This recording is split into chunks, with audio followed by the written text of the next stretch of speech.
We have here in the chamber today a literal Nazi. His name is Yaroslav Hunka, a Waffen SS soldier who pledged allegiance to Hitler, fought against our allies in the Soviet Union, and was complicit in the Holocaust.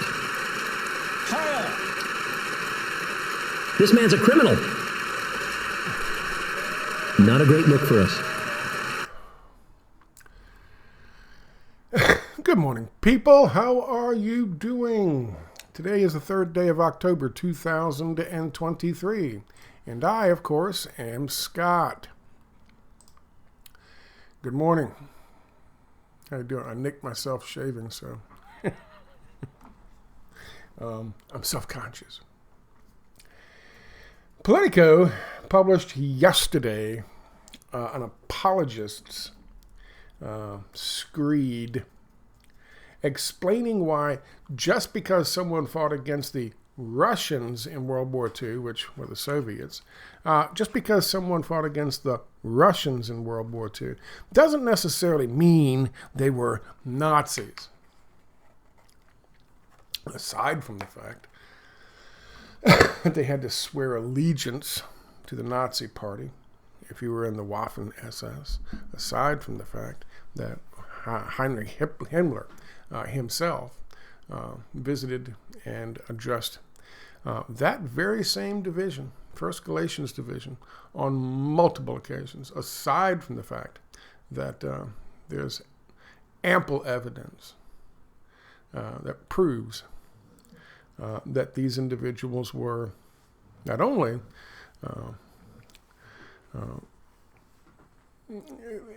in allegiance to and conspiring with Adolf Hitler and committing fucking atrocities across the board against anybody that they thought was a Soviet fucking ally in Ukraine, but they also participated in the genocide that took place in Ukraine and the Holocaust that took place in Ukraine and the Polish genocide. So much so that Poland has artfully but forcefully demanded the extradition of Hunka burning Nazi to Poland to face charges for his participation in the Polish genocide that took place before and during World War II. All the evidence is there. All the proof is there. I guess for some reason, an institution the size of Politico, they don't care. They still published the bullshit fucking article anyway. And so that's what we're going to talk about today.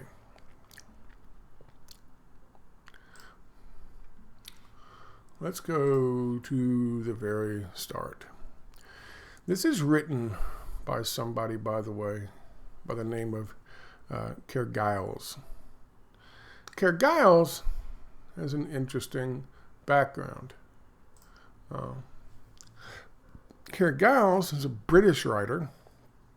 He's about my age, a little younger, and he's writing on. He's used to writing on security issues, dealing with Russia and the armed forces of the Russian Federation.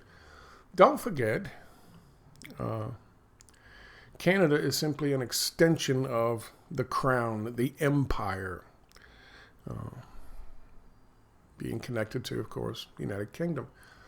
He is a research director with something called the Conflict Studies Research Center, which I'm sure is just a fucking NGO, not for profit, that kicks up bullshit propaganda to demonize Russia.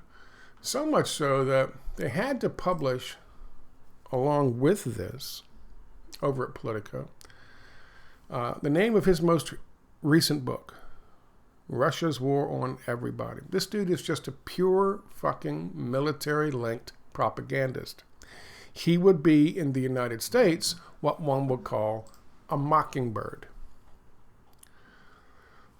affiliated with, paid by, influenced by, directed by the Central Intelligence Agency in the fucking media to spin their stories, to spin their fucking narratives. Back in the day, it was something when a Mockingbird was exposed. Today, they're all Mockingbirds. One faction, in one facility, in one way or another, they're all Mockingbirds. And they know it. So before his current role, he also worked for the Defense Academy of the United Kingdom, the BBC Monitoring Service, and Ernst & Young in Moscow. Ernst & Young is a PR firm and a professional advisory firm. It's one of the biggest ones in the world, but they're based out of the United Kingdom. That's basically his background. He is a military asset working disguised as a quote-unquote journalist. He is, in fact, a Mockingbird, British version. This is his article. Fighting against the USSR didn't necessarily make you a Nazi, except for the fact that it is well established 14th Grenadier of the 1st Galatians Division of the Waffen SS in Ukraine had to swear allegiance to two entities. One was Adolf Hitler, and the other was the Nazi Party. He joined this division 1944, I believe, if I remember correctly. 1943. And they were captured in 1945 after they fled in Germany to Germany. Some people said they were independent and fighting for the independence of fucking Ukraine against the fucking Soviets and against the fucking Nazis. Bullshit. He was Waffen SS. And when the Soviets were advancing and moving and blew through their fucking defenses to stop the Polish genocide and the Holocaust in Ukraine being carried out by 14th Grenadier Division, 1st Galatians Waffen SS, including Hunka Burning Nazi, they fled. And they fled with their Nazi brethren into Germany, where they were eventually captured by the British and held for a time. In the previous video, I shared with you some images. There he is, Hunka-burning Nazi. There he is again, giving the old raised fist, the same salute that fucking Hitler gave in Nuremberg. That massive rally. And as you saw in the video, they fucking dubbed over the word Heil, but it damn sure looks like that's what he said. There, of course, is President Zelensky of the Nazi fucking country, Ukraine, giving the same salute back to him.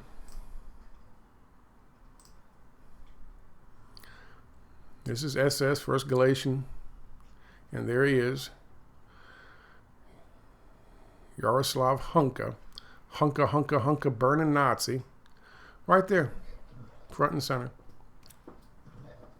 Not hard to find.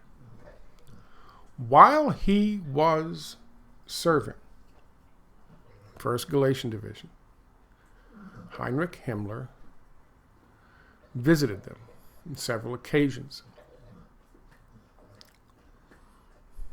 And this is part of what he said. This is fact. This happened. Quote, "Your homeland has become so much more beautiful since you've lost, on our initiative, I must say, those residents who were so often a dirty blemish on Galatia's good name, namely the Jews. And I know if I ordered you to liquidate the Poles, I would be giving you permission to do what you are eager to do anyway." But stop that. That's what Heinrich Himmler said in an address to these guys.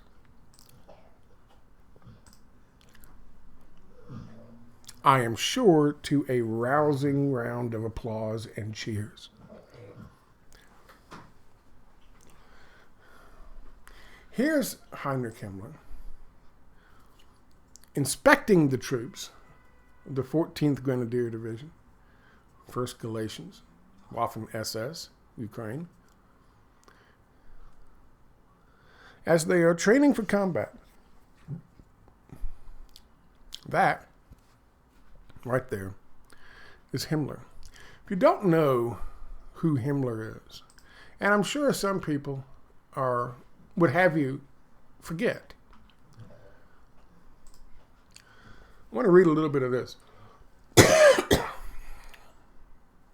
History of Heinrich Luitpold Himmler. If I don't cough to death first. He was a leading member of the Nazi Party of Germany and one of the most powerful men in Nazi Germany, primarily known for being the main architect of the Holocaust. As a member of the reserve battalion during the First World War, Himmler did not see service or combat.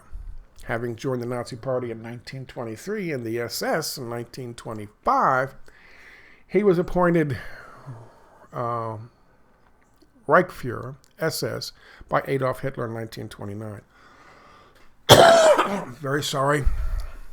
Over the next 16 years, Himmler developed the SS from a 290-man battalion into a million-strong paramilitary group. He was known for good organizational skills and for selecting highly competent subordinates, such as Reinhard Heydrich in 1931. From 1943 onwards, the same year, by the way, Hunka Burning Nazi joined the Waffen SS.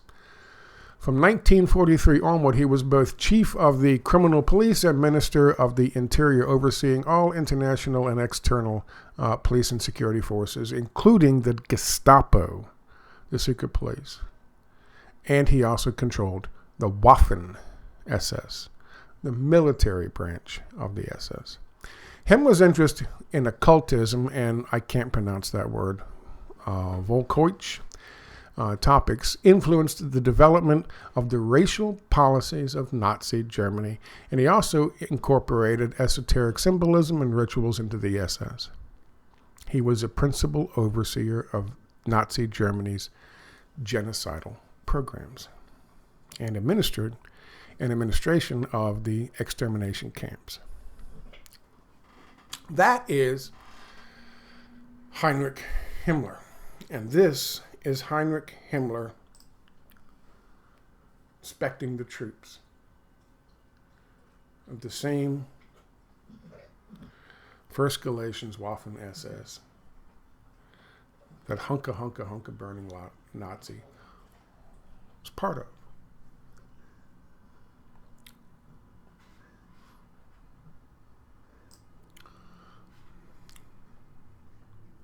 There is no question what this man was and what he represents now. None whatsoever. Which begs the question once again, how could they possibly have been so fucking... how could they have made such a huge mistake by inviting this man to be addressed and cheered in Canadian Parliament? Let me read a little bit of this for you, just so you get a feel for what this British Mockingbird is trying to do. Everyone knows that a lie can make it halfway around the world before the truth has even got its boots on. And the ongoing turmoil over Canada's Parliament recognizing former SS trooper Jaroslav Hunka highlights one of the most important reasons why. Something that's untrue but simple is far more persuasive than a complicated, nuanced truth. The truth about Nazis is nuanced. A major problem for Western democracy trying to fight disinformation and propaganda by countering it with the truth, and one reason why fact-checking and debunking are only of limited use for doing so. The case of Hunka Hunka Hunka Burning Nazi, the mass outrage, in the case of Hunka Burning Nazi, the mass outrage stems from his enlistment with one of the foreign legions of the Waffen SS, fighting Soviet forces on Germany's Eastern Front. And it's a demonstration of how, when history is complicated, it can be a gift to propagandists to exploit the appeal of simplicity. This history is complicated because fighting against the USSR at the time didn't necessarily make you a Nazi. Just someone who had an excruciating choice over which of these two terror regimes to resist. However, see, this is interesting. You're trying to make our fucking ally, the nation that sacrificed so much in World War II, and was almost single-handedly responsible for defeating the fascist takeover of Europe by the fucking Nazi Party, making them into a terrorist regime. That, from a Mockingbird, from a Mockingbird from the United Kingdom. I'm just saying.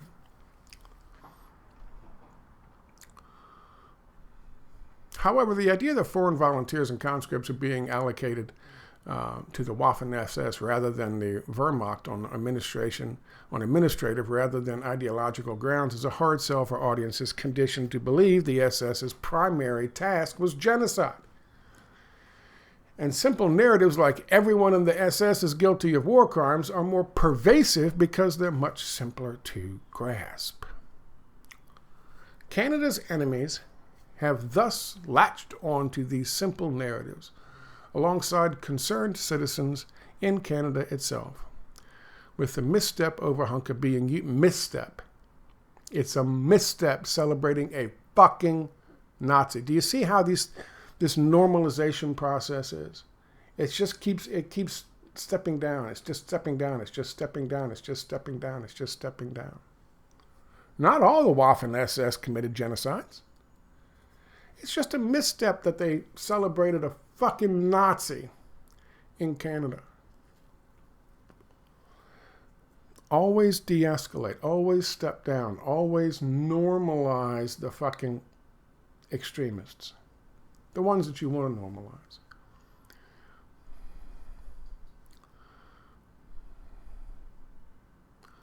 But whenever a Russian official calls something a proven fact, it should set off alarms. And sure enough, here too the facts were invented out of thin air. Repeated, exhaustive investigations, including by not only the Nuremberg trials, but also the British, Canadian, and even Soviet authorities, led to the conclusion that no war crimes or atrocities had been committed by this particular unit. Again, I offer you different proof. And in fact, of course, First Galatians was all proven to be involved in both the genocide in Ukraine and the Polish genocide in Ukraine and the Ukrainian Holocaust, without a doubt. No question. Would you like to see the evidence he offers? This link takes you to this. This is a publication, a PDF. Do I have it open? I don't know if I have it open or not. I don't think I have it open. No. It's a PDF from the Canadian government answering the question, did we give safe housing to Nazis? And of course, remarkably enough, their conclusion was, no, they didn't do any of the bad things the other Nazi Waffen SS did.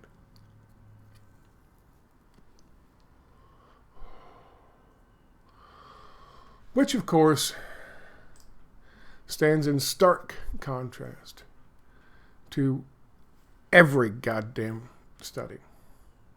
This is one from 1980, I believe. The research was from 1980. This was published in 1997. I want to read these three little passages here.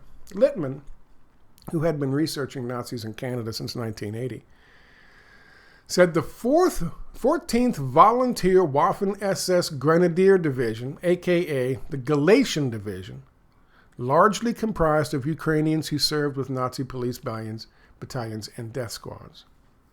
The surviving 9,000 division members surrendered to the British at the war's end and were taken to England. In 1950, Britain appealed to the Commonwealth country to admit them. Canada agreed to take 2,000 after being assured that their backgrounds had been checked and that they were cleared of complicity in any war crimes. They wanted to get rid of them.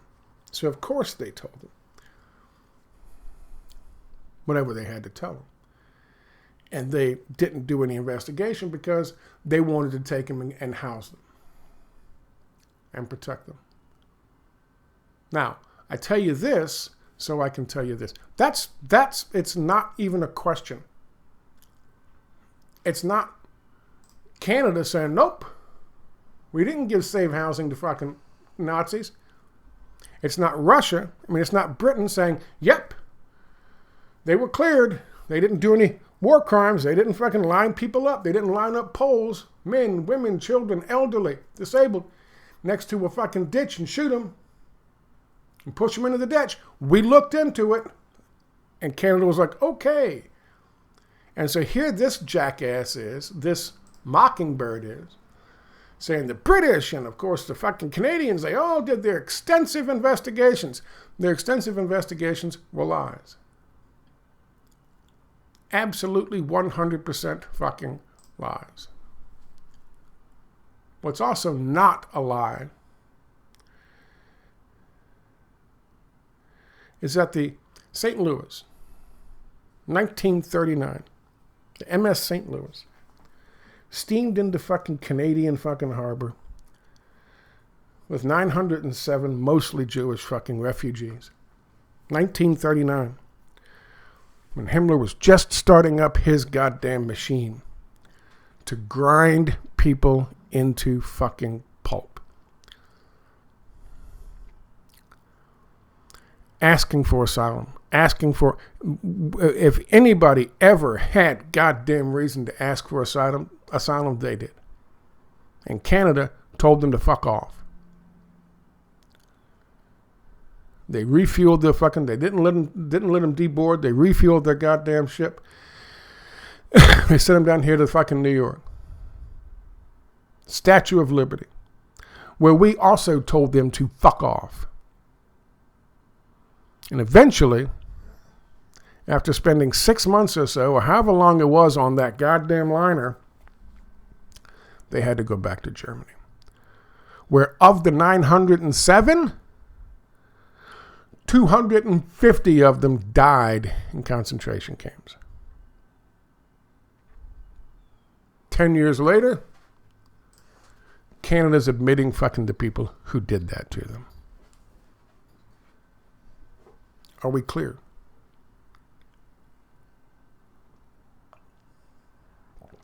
And then making up bullshit excuses using mockingbirds. Military fucking mockingbirds to try to step down the history, to denazify our own history and Canada's own fucking history. Poland's not buying it.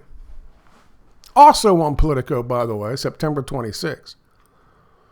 I guess it was this article on Politico that made this jackass write this bullshit propaganda piece. Poland's not buying it. Poland wants that motherfucker. Poland said, you're giving us hunk of burning Nazi. And rightly so. I said in my first interview about this, lies, damn lies, and Nazi revisionism in Canadian Parliament. I said in this video, I don't care if he's 198 years old. You stand up and give old Zeke Heil in fucking Canadian Parliament, you should be tried. You think you're clever? You're going to get yourself a little Heil Hitler in there. These people were not just soldiers. These people, many of them, were ideologues. They believed. They were true believers. They were Waffen SS.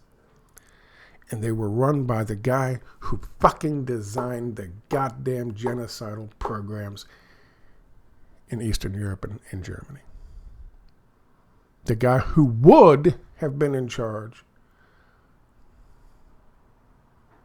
of doing that throughout the fucking world. Had the Soviet Union not fucking done what they did. Not made the sacrifices that they made. This is a monument to the Polish victims of the genocide carried out by 14th Grenadier Division of the 1st Galatians Waffen SS.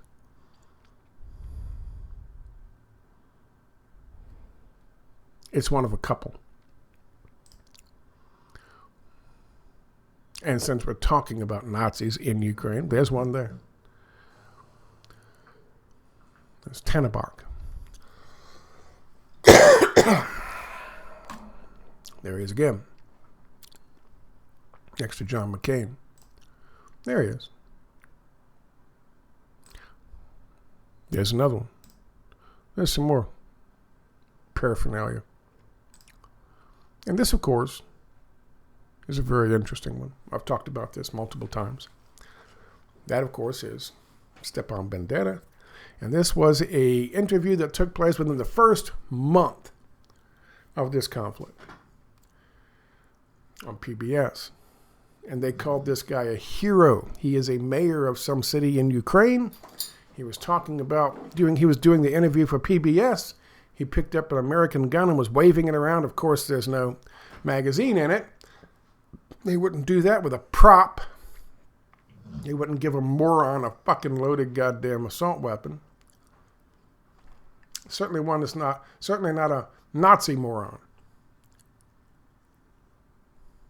He might have a problem with the, Jewish producer who was filming it, or his African-American cameraman. Right behind him, over his fucking right shoulder, the camera put in a perfect position to see it during the entire fucking interview.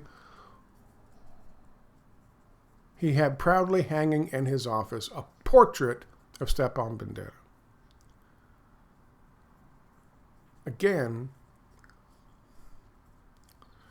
aided with the fucking genocide, with the Holocaust in Ukraine, and participated in the Polish genocide.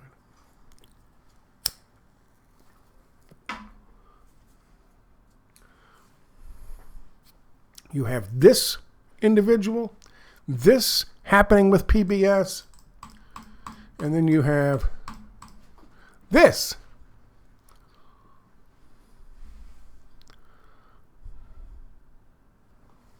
They could have filmed anywhere in that office. But they chose to film where they did. With that guy in the background. With Stepan Bandera portrait hanging in the background. They are normalizing Nazism. That's there's no other explanation. There is no possible way they didn't know who he was and what his affiliations were with.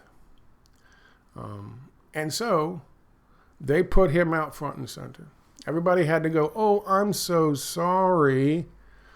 But still the damage is done. How many fucking people who are on board with Ukraine, who stand with Ukraine, who've got those stupid flags next to their name on Twitter. How many of those people who stand with Ukraine against the Russians have now adopted the idea. Well, yeah, but you can still fight. You can still be part of the SS without really being a Nazi. How many of them? They're conditioning them. This was a part of a fucking exercise to condition the fucking people in this country, in Canada, in the United Kingdom, in the westernized world,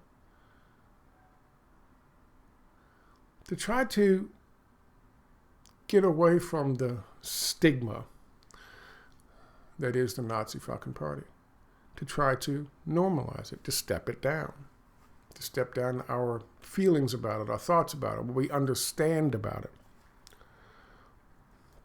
That's what this was. That's why they chose to show that fucking mayor with Stepan Bandera hanging behind his fucking head, calling him a hero. Literally calling a Nazi a fucking hero. And that's PBS. This is a campaign. And of course, this thing by Politico is the exact same. And it's being done by the British military, British intelligence.